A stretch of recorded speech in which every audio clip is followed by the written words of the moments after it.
Welcome back, my friends, to part 2 of the episode with Josh Alexander, my husband, and we still have Millie here in our lap. We weren't able to get to the full interview last week because there's so much I wanted to cover with Josh. So we are back this week.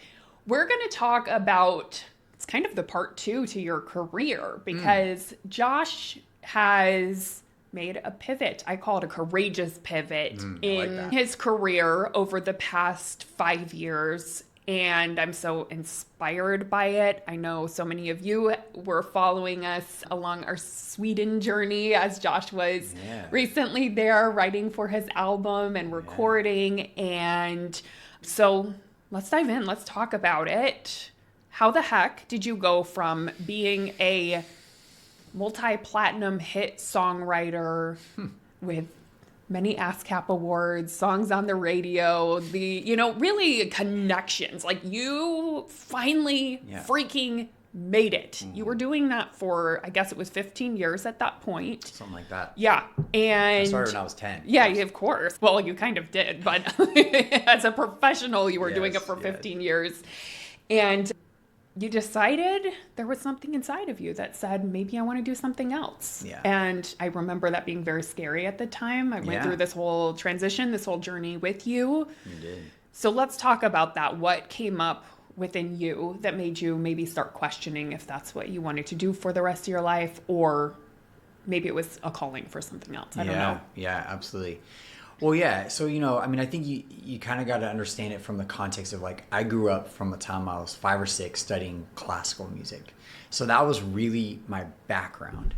And, right around the time I got to be 10, 11, 12, pop music just flooded into my, everything. I remember listening to, Dr. Dre's The Chronic, and then the next page listening to Nirvana, and then listening to Mariah Carey, and then listening to Boyz II Men. It was just a complete hodgepodge of just, I thought, incredible music, and that really kind of took over my life. But my background really was in classical music, and I was very serious about it. And I entered into competitions. I won competitions as a classical pianist, and, ended up, getting into USC based on, like, a piano performance major. And this was all through your, like, during elementary school and high school and all that? Elementary, middle school, high school. Yeah. Okay.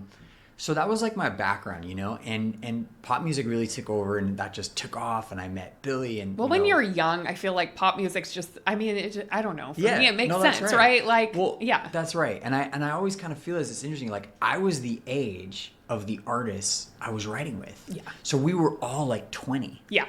I was literally going through the same kind of things that they were going through. Right. So an artist would walk in, they were like, we were the same age, and we could so relate on these things, right? And so I just felt like I was really tapped into the kind of stuff you talk about when you're 22, and all that kind of stuff. And it was very easy to tap into that.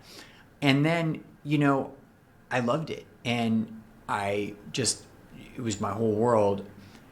And there got to be a time, like you said, and I had a number of hits with Billy and lived out so many amazing dreams. And I started to feel this little longing, this little itch, if you will. And I started to be like, and it was like going into sessions, I was a little less excited to go into sessions.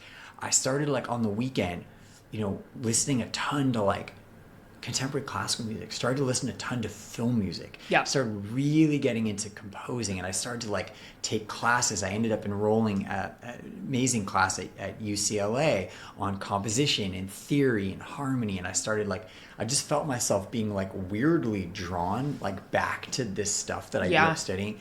And I started, like, getting all these sounds and samples and, writing, like, orchestral music, like contemporary, like, not like, Bach and Beethoven necessarily, but, like, modern, classical music. And before I knew it, I was just like, oh my God, like, I think this is what I want to do. Yeah.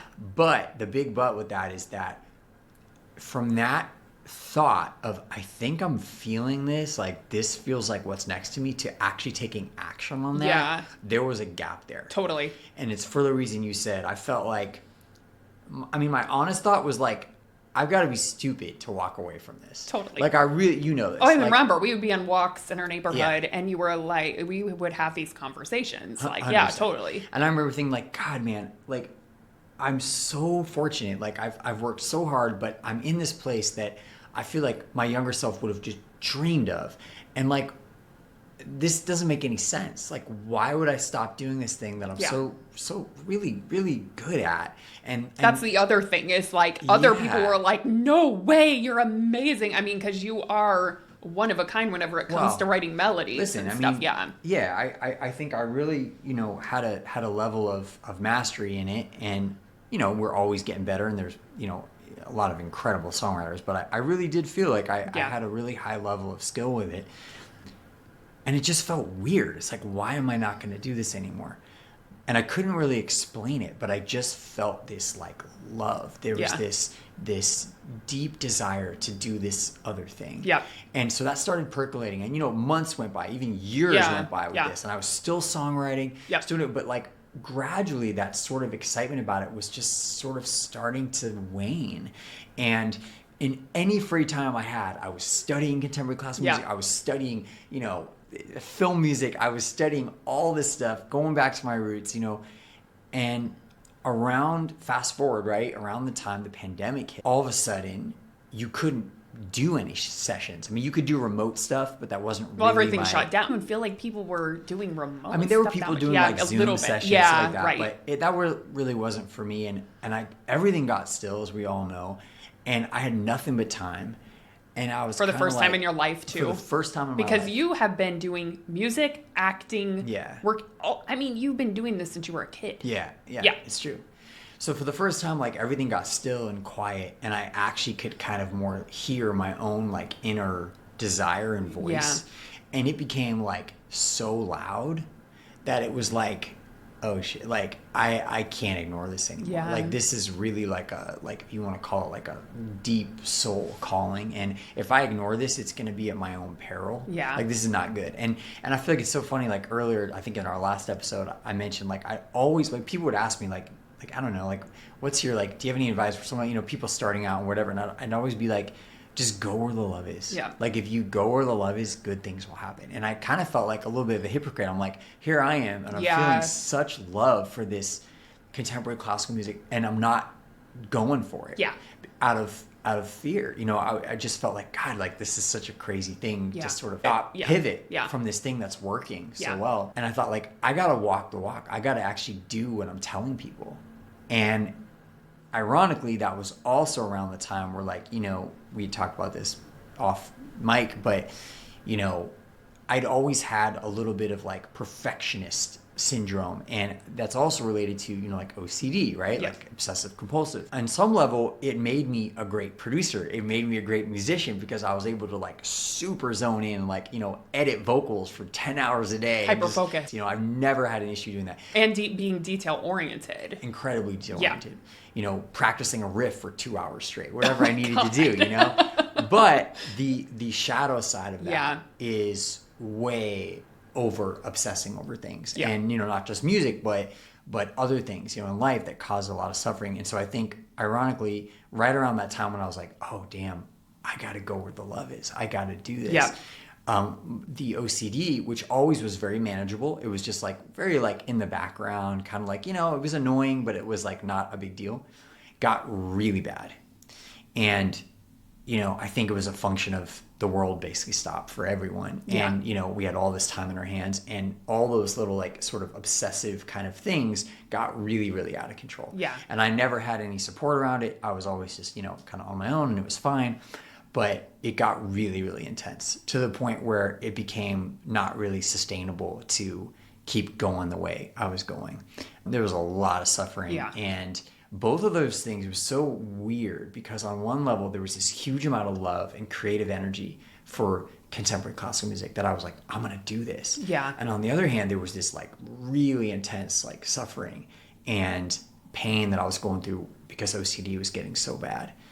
And you were so inspirational to me, Jamie, being a coach, and I was like very resistant to getting help because I just like, I don't know if it's like a guy thing or whatever, but I just, it's vulnerable. It's vulnerable. If you've never had support before, you've never talked about these 100%. Things, it's vulnerable. It's very vulnerable. And I was like, oh my God, I mean, I've never, been to a therapist. And I was just like, it was just so scary. But you were so helpful for me, and you really found this incredible person that ended up being my coach that was able to, who specializes in this, in OCD, and was able to like tell me like within a phone call, like, oh yeah, this is just OCD.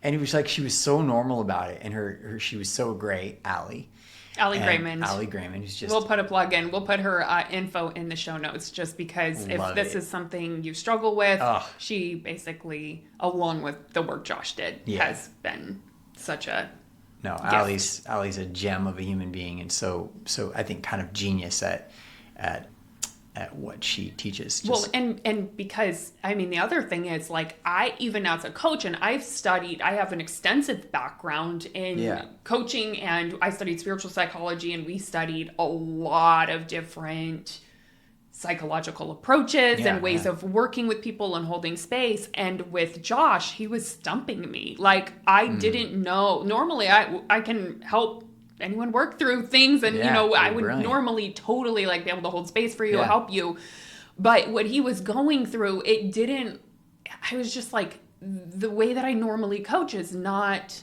working, right? And I felt stumped. So of course, I'm the type of person, when I can't figure something out, I'm like all in on studying and trying to figure it out. I'm like, are you going through a dark night of the soul? What is this? And I think we kind of together, And I just want to say, that's, I think, one of the absolute brilliant gifts of you is that you, I think in a similar way, you won't stop until you get an answer to something.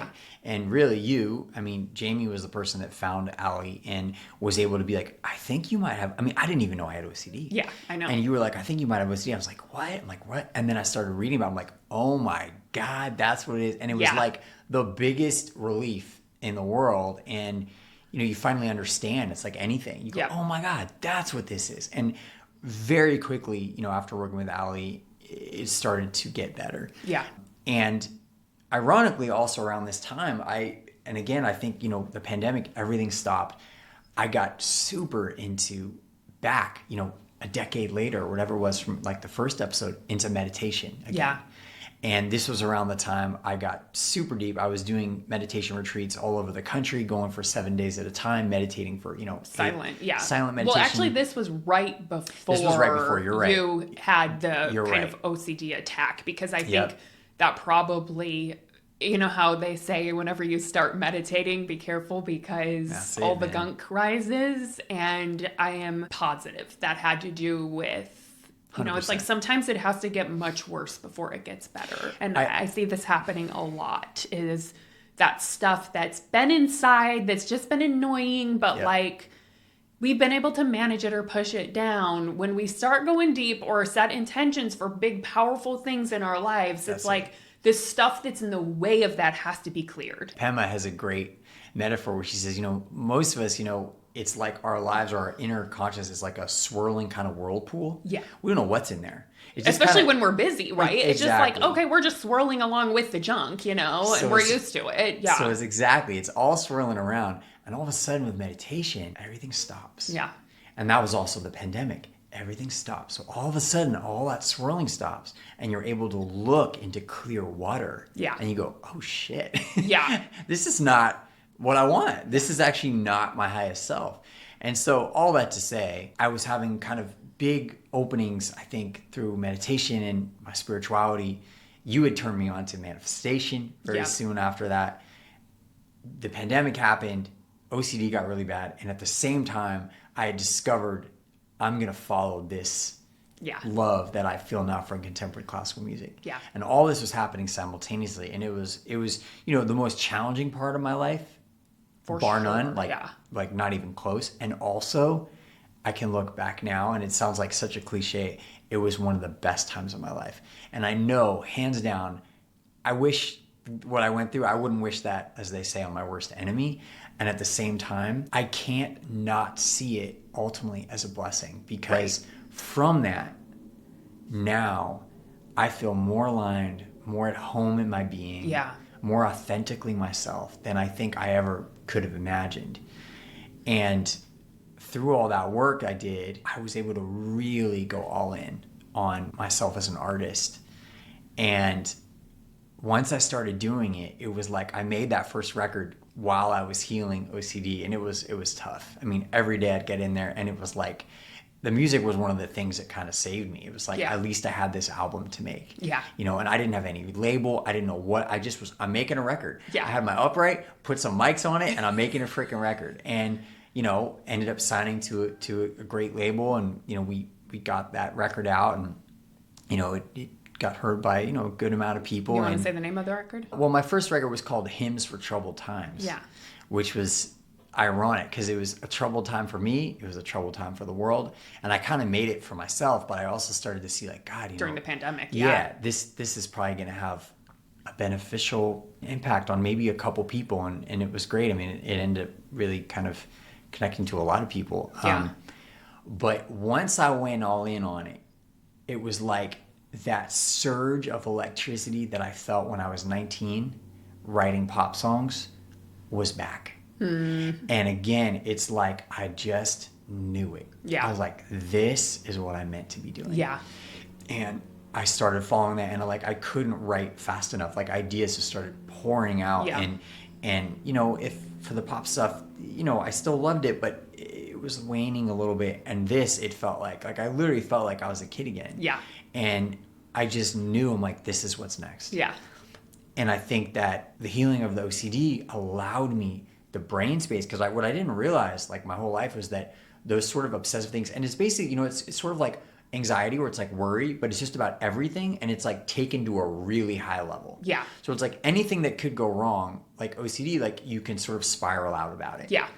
And what I realized in working with it and healing it was that all of a sudden my brain was so free and so uncluttered with all these ridiculous fears about things that might happen or could happen. Yeah. That I had so much more space, and I started putting all that into music. Right. And I would get into the studio and I would just be clear. Right. And so not only was I doing something I loved, but my brain was free of clutter. And I just felt like I was able to create at a speed that I've never done before. Yeah. And now, like when I get in there, I feel like actually more productive and tapped in than I've ever felt in my life. Because not only am I doing something I love, which I love songwriting, you know, I still have love for songwriting, Yeah. but I love what I'm doing now, but I'm also so much freer in my creativity now. Right. Because I addressed this kind of thorn in my side Yeah. that was robbing me of that stillness for so long. Yeah. Incredible. Yeah. Yeah. And it was incredible to witness that journey, because you talk about it now and it's like, it feels like a small, and not small, but Yeah. it was an undertaking. Yeah. It was a huge thing. I'd never Yeah. seen Josh go through anything like that. I felt like he wasn't even himself anymore, and it was really challenging. And you had so much courage and so much dedication to healing it. I mean, I've never seen someone that dedicated to healing something. Like, it was incredible. So what I just so we can touch on it a little bit, because I feel like maybe there is someone out there that's struggling with OCD that also doesn't realize it, because I always thought OCD was like, people with OCD clean a lot, which is not Josh. Excuse me? That's not how his manifests. Excuse me? No, okay. No, but like I thought it was that, or I thought it was like patterns, or they did rituals. So like that's why we couldn't see it, right? Yeah, yeah. So tell me a little bit more about listen, OCD. I don't want to come on and act as if I'm an expert. You know, I had it, and you know, I know what works for me, and again, so I don't want to speak from that place, but I will say I have a deep understanding of it now on the other side. And what I would say is basically you can have OCD about anything. And it's just sort of like anxiety, but taken to a really high level. And so you can have any sort of theme. So if you hear about it in popular culture a lot around like obsessive, like, you know, washing your hands. And I had that a little bit. Or health things. Do I have cancer? What is it? Exactly. Yeah. Cleanliness, feeling like, you know, germs. That's one theme. You can have it around, you know, there's a lot of like relationship OCD, where people are constantly worried their partner's going to leave them, or they're constantly worried that they're going to get cheated on, or even that they're going to, you know, they're going to leave their partner. It's just sort of these nightmare scenarios. Yeah.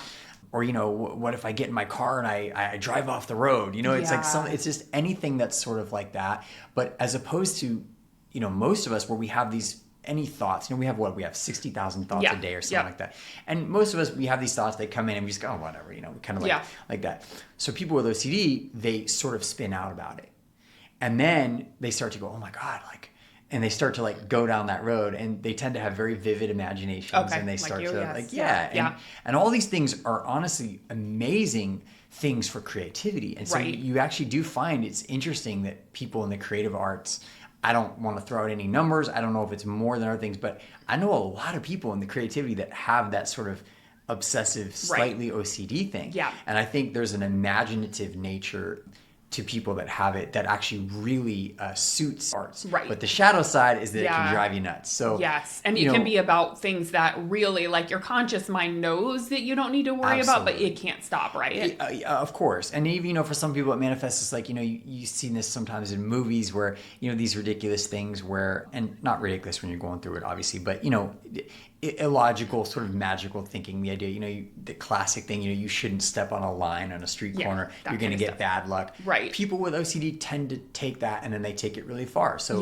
you could see someone that literally will not step on cracks in the pavement because they really think something bad's going to happen to them. So it's all this stuff, and it can be very ordinary too, just thinking that, there's a million. It can totally. Be anything and everything. Did I send an email and I don't remember? Right. That was one thing that you used to Yeah. It's anything and everything. Yeah.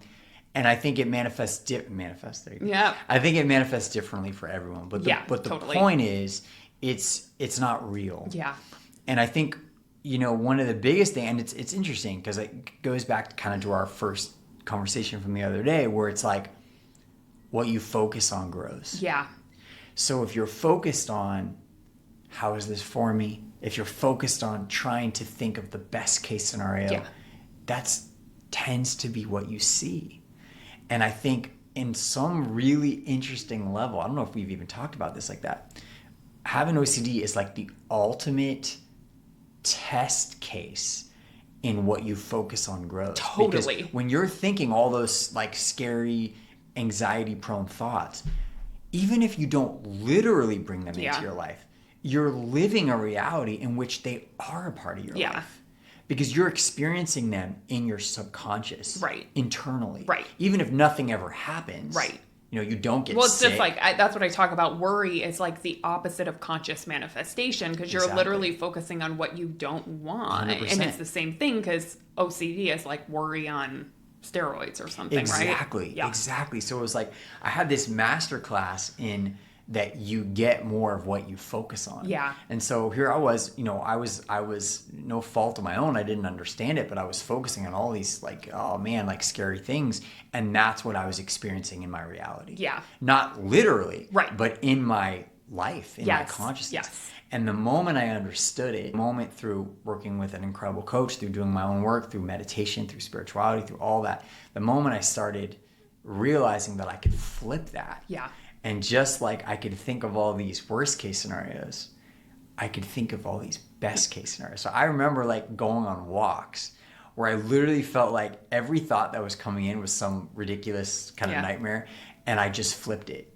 I literally felt I was a flipper, not of houses, but of thoughts. I love it. Right? I was a house flipper for thoughts, and every single thought that would come in, I was no, it's going to be great. Oh, what if it? No, it's going to be amazing. Oh, God, what if it? No, it's going to be good. It was just constant. And I just, did this hour after hour, day after day, month after month. And before I knew it, you fast forward a year, 2 years, it was it just dawned on me one day. I think we were on a walk or something, and I was like, I don't have any thoughts in my head. Oh my God. It was it was just space. Yeah. And I don't know if I'd ever had that in my entire life. Wow. I've always had a very active mind, thoughts, ideas, imagination. And for the first time through all that training and sort of re-educating myself and all that sort of, reprogramming your brain, literally. Reprogramming, 100%. Doing those things, doing meditation, doing all this stuff, focusing on something I loved. And the disregarding too. You did a lot of that. Huge. Yeah. So one approach is to sort of, flip the thought, think of something else. Another approach that Ali is really amazing at is just simply disregarding it. And she talks about it as if it's imagine you're in an apartment and right next door to you is another apartment with very paper thin walls. And let's say there's a parrot in the other room. And the parrot's saying all kinds of crazy stuff like, "You're an idiot. You're a moron." You know, all this kind of stuff, right? Eventually, like, if you wanted to keep your sanity, you just ignore it. Yeah. You'd be like, this parrot's ridiculous. Yeah. It's just trained and heard someone say this. I know. I don't care what this parrot says. Yeah. Who would care? Yeah. And that's what you have to be like with OCD. So it's even like, you know, it can also happen in like, you know, if you're like, let's say you're writing a paper and you have this sort of obsessive feeling you have to keep rereading the paper. You're afraid you made a typo. It's really wild the way it manifests. Yeah. You have to keep rereading. Oh God, you know, it's a big paper. What if I made a typo? You keep rereading it. So it's like, it's not just like rereading it 2 times. It's like rereading it 10 times, you know? Well, I remember. Right? So what you start to have to do is you have to realize that voice that's saying, I need to reread it for the 10th or 15th time. You got to think of it as like that parrot in your room. You just disregard it. Yeah. You just don't. And you feel the anxiety too. That's the other part, right? You have to be okay with it feeling like it's not okay. Yeah. And you have to be okay with it feeling like this feels really uncomfortable. Yeah.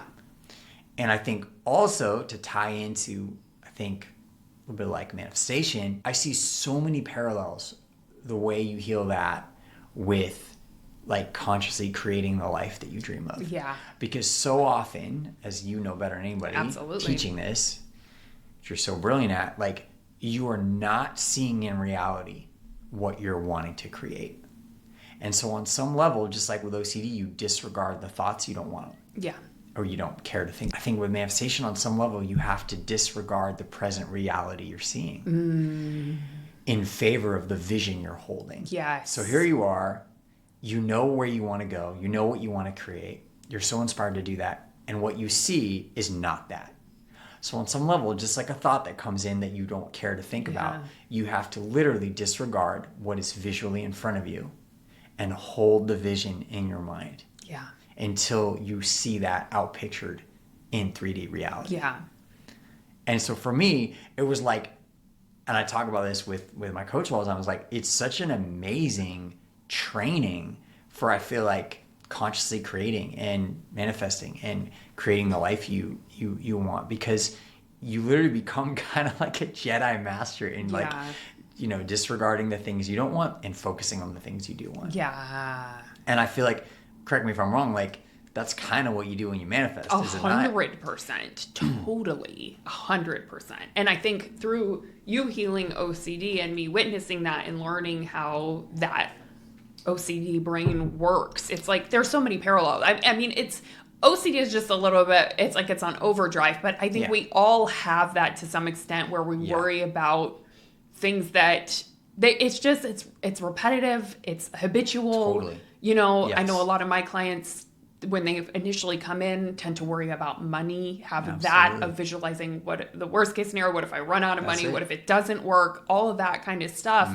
And it's been really a gift to me too of witnessing you go through this, because it's taught me so much about how you really can reprogram the brain, you know, and you can really disregard those things. You can call them out as these are habitual thoughts, and I'm going to practice letting them go, you know, and it's not easy to do. It takes work, it takes effort, it takes consciousness. Yeah. But it absolutely can be done. You're a total testament to that you do that. And I think that was the thing that made it the hardest for me, was that before you know, the OCD thing got really bad, like I was such a positive person. So that made it even harder for me, because it was like, this is so not me. Like thinking of all these kind of ridiculous nightmare scenarios, like it just felt so, like, to put it funny, off-brand. Yeah. It, like, wasn't me. Like, what the hell is going on? So it made it even more, I think, upsetting for me. Yeah. And so I think ultimately it taught me, just like you said, Jamie, like the pliability of our mind, the plastic nature of it. It can bend. Those people talk about, you know, neural pathways. You literally can create new neural pathways. And like, man, I can't even articulate, like, to go from thinking, you know, for that period in the beginning of the pandemic, everything was wrong, to focusing on how everything was here to teach me something. Yeah. Everything was working for my good. You know, the universe is actually friendly. Yeah. And is, you know, conspiring on my behalf to the degree that I can believe in it myself. Yeah. You know, there is a real partnership going on there. Yes. And that there is something, and we don't have to get necessarily into the mechanics of it, you know, because I think everyone thinks about it differently, but that there is something that really does respond to our belief Yeah. and to our thinking and to our unconscious knowing. And it tends to outpicture what we focus on most in reality. And that, you know, it's hard to understand it, but there seems to be this thing that really does exist that tends to create what we believe. Yes. And so I think, it really taught me how you can recreate those neural pathways, and by living affirmatively and actually just, I mean, if you really like distill it for me, it's just focus on what you want and don't focus on what you don't. Yeah. That's it. Yeah. You know? So it's like, oh my God, I'm running out of money. Like, okay, now there's realities. Yeah. You got to pay your bills. You got these, you can't, no Yeah. one's saying like you overlook that, of course. But as much as you can, focus on what you want and don't focus on what you don't. Yeah. Yeah. That's an obvious oversimplification, but I think on some level, that's really what I learned from all that. So I think I know the answer to this, but do you feel like going through that journey has helped you with your manifestation process and your ability to create now? God. I mean, 100%. I mean, first of all, my mind is more still than it's ever been in my life. So I actually have space to focus on what I want to create. Yeah. I've seen, you know, it's funny, like I had an amazing teacher named Adi Ashanti. He was this incredible meditation teacher. And he used to say, and it really kind of like weirded me out when he said it, but now I see it so clearly. And he said, it's all here. And it's each of our job to choose what we want to create. Everything is here. And you can go to the height of joy and bliss, or you can go to the height of depression and anger and resentment, and it's all here. Yeah. It's all available. And on some level, when you get still enough, you can see those things in yourself. You see all the potentialities. Yeah. And you realize it's a choice. Yeah. And that was kind of what it taught me. And he was talking about it from a meditation and spiritual context, but it was exactly the insight I had going through it. It was like, what do you want? And of course, like we all come in with different, you know, curriculum and life situations. And man, I've had it pretty great. And the background that I've had and the stability I had growing up, like, is an absolute blessing and a privilege. But I will say, you know, that period for me was deeply intense. Yeah. And I really did see, like, it's like, it really comes down to what do you want? What do you want to focus on? Yeah. What do you want to create? Yeah. And at this point in my life, I just don't have a lot of time for focusing on anything I don't want to create. That's just it. Yeah. Yeah. Wow. That's kind of as real as it gets.